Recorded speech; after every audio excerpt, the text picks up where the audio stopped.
Trump has been told he's a target. Oh, yeah. NBC News has learned that the former president's attorneys have been told that he's a target of the Justice Department's investigation into Trump's handling of classified documents after he left the White House. Now, prosecutors told Trump's attorneys about their client being a target in the probe during their meeting on Monday at the DOJ in Washington, D.C.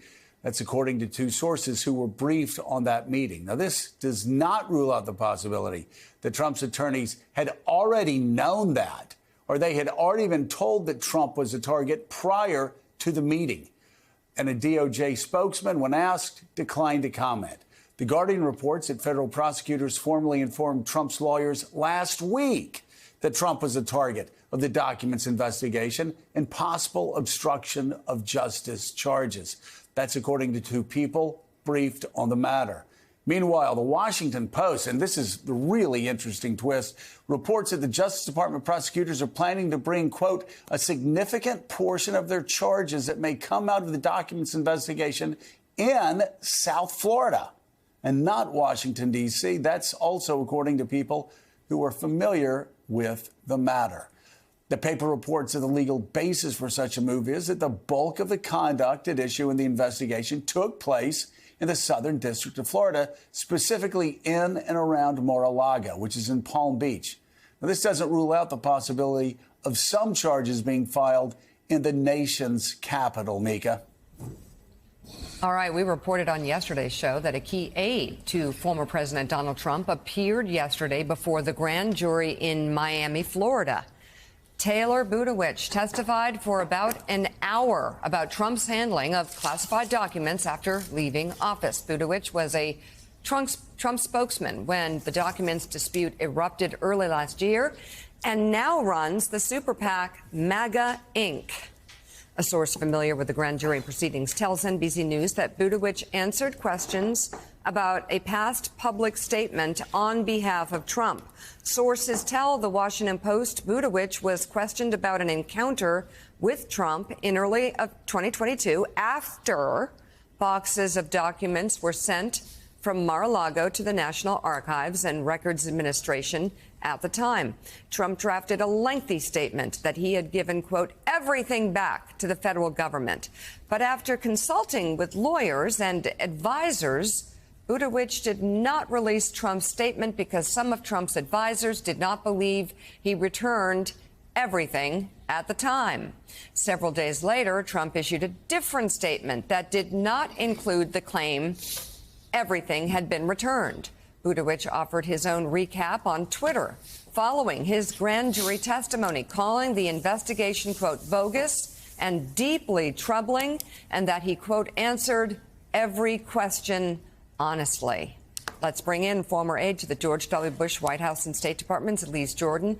MSNBC contributor Mike Barnicle is here with us. Mike, how are you? I'm well, thank you. Behave. Okay, congressional investigations reporter for the Washington Post, Jackie Alemany, joins us, and state attorney for Palm Beach County, Florida, Dave Aronberg is here, and Jonathan Lemire is still with us as well. Joe, a lot of questions here about jurisdiction, but also the testimony by Taylor Budowich, very defensive on social media after his hour answering questions.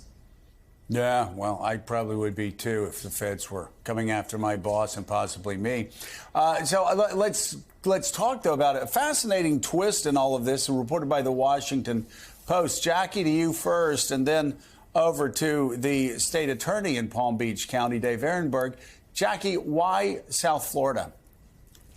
Well, this is really a statutory thing, Joe. The bulk of the crimes that Trump is likely potentially going to be charged for actually occurred in Florida. So if you're looking through hypothetical charges, you know, the improper removal of documents, which happened from the White House, that could be charged in D.C., but wrongfully retaining documents, which is sort of a charge that we have heard that prosecutors are discussing, that is better suited to actually charging in the jurisdiction where the crime was committed, which is Mar-a-Lago. So that's why we've seen a lot of people appearing before this grand jury in Miami.